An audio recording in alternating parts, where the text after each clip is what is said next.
ডিব্ৰুগড় জিলা 119 নং টিংখাং বিধানসভা সমষ্টিৰ ৰাজগড় লংবৈ চাহ বাগিচাৰ ৰাজহুৱা খেলপথাৰত সমষ্টিটোৰ বিজেপিৰ মিত্ৰজোঁট দলৰ প্ৰাৰ্থী বিমল বৰা হৈ নিৰ্বাচনী প্ৰচাৰ চলাই আজি বিজেপিৰ ৰাষ্ট্ৰীয় সভাপতি জে.পি. নাড্ডাই সৰ্বভাৰতীয় ৰাষ্ট্ৰীয় দল ভাৰতীয় জনতা পাৰ্টিৰ সভাপতি জে.পি. নাড্ডাই বিমল বৰা হৈ নিৰ্বাচনী প্ৰচাৰ চলাই এক বিশাল জনসভাক উদ্দেশ্যি কয় সৰ্বভাৰতীয় উন্নয়নৰ বাবে চিন্তা কৰা একমাত্ৰ দল হ'ল ভাৰতীয় জনতা পাৰ্টি। এই দলৰ প্ৰধানমন্ত্ৰী তৎপৰতাত ভাৰতৰ চুকে কোণে উন্নয়ন হৈছে। অসমকো সৰ্বাংগীন উন্নয়নৰ বাবে বিভিন্ন আঁচনি আগবঢ়াইছে। কংগ্ৰেছৰ প্ৰাক্তন মুখ্যমন্ত্ৰী তৰুণ গগৈয়ে হুইজ বদৰুদ্দিন বুলি কোৱা AIUDFৰ মুৰব্বীজনক এতিয়া তেওঁৰে সুপুত্ৰই সেইজনৰ বুকুচাত উঠি গাদী দখলৰ চেষ্টা অব্যাহত ৰাখিছে। কংগ্ৰেছক লটকনা ভটকনা আৰু অটকনা দল বুলি মন্তব্য কৰে। কংগ্ৰেছক ভোট দিয়া মানে অসমক অন্ধকাৰলৈ ঠেলি দিয়া।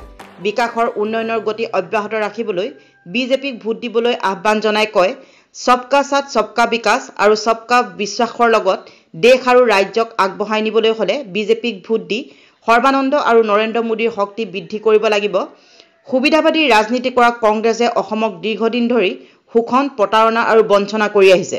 অসমৰ ভাষা সভ্যতা আৰু সংস্কৃতি ৰক্ষা কৰাৰ বিজেপি দলক আগন্তুক নিৰ্বাচনত বিপুল ভোটত জয়ী কৰাবলৈ আহ্বান জনায়। সমষ্টিটোৰ মিত্ৰজোঁট দলৰ প্ৰাৰ্থী বিমল বৰাই আদৰণি ভাষণ দিয়া নিৰ্বাচনী প্ৰচাৰ সভাত প্ৰায় 7 সহস্ৰাধিক লোকক সম্বোধন কৰি কেন্দ্ৰীয় মন্ত্ৰী ৰামেশ্বৰ তেলীয়ে বিমল বৰা এইবাৰ 50,000 ভোটত জয়লাভ কৰিব বুলি ঘোষণা কৰে। সভাত যোৰহাটৰ সাংসদ কামাখ্যা প্ৰসাদ তাছা উপস্থিত থাকে।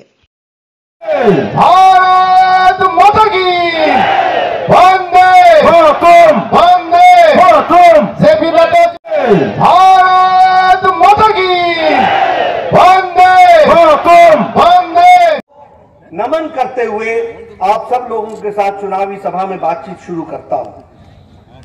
हम जानते हैं चुनाव के समय लोग आकर के तरह तरह के वायदे करते हैं और कोशिश करते हैं कि अपनी तरफ लोगों को लुभाया जाए, अपनी तरफ लोगों को आकर्षित किया जाए।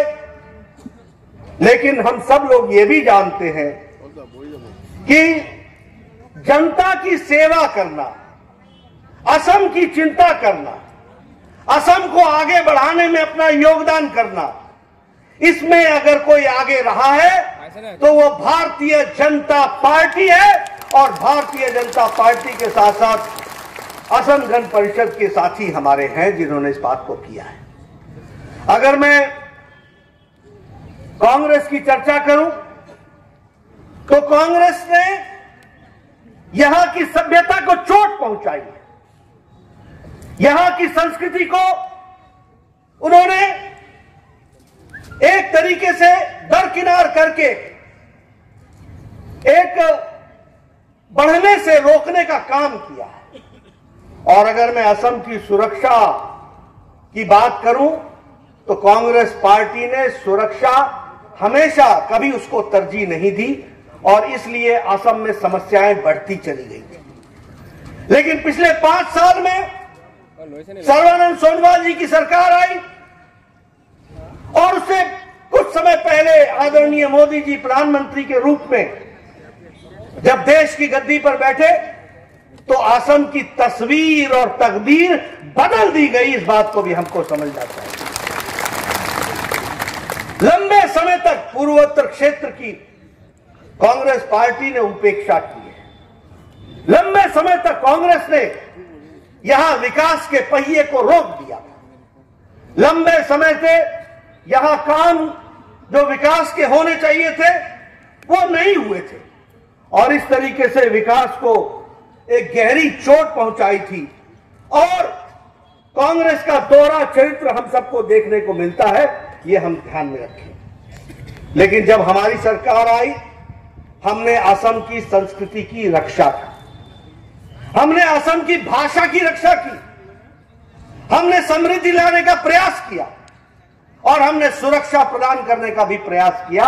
यह असम की तस्वीर बदलने में योगदान हुआ, यह हमको ध्यान में रखना चाहिए। और मैं सिर्फ कहने के लिए नहीं कह रहा हूं, 50 साल बोडो का विषय कभी भी सुलझाया नहीं गया। लगभग इस सारे उसमें 4000 से ज्यादा लोग मारे गए, लंबी लड़ाई लड़ी गई। लेकिन उसके सुझाव करने का जब सवाल आया तो कभी भी उसका सुझाव नहीं किया गया, उसको कभी भी ठीक ढंग से देखने का प्रयास नहीं हुआ। जहां तक कांग्रेस पार्टी का सवाल है, पॉलिटिक्स ऑफ अपॉर्चुनिज्म, स्वार्थ की राजनीति, अवसरवादी की राजनीति, यह कांग्रेस का लक्ष्य रहा है। और फिर मैं कहने के लिए नहीं कह रहा हूं, एक ही समय में चुनाव हो रहा, केरल में सीपीएम के विरुद्ध लड़ रही है और मुस्लिम लीग के साथ लड़ रही है। बंगाल में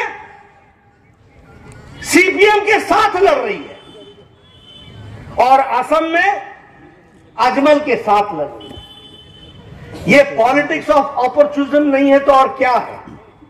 यह अवसरवादी नहीं है तो और क्या है? एक तरफ तुम सीपीएम के खिलाफ लड़ते हो, एक तरफ तुम सीपीएम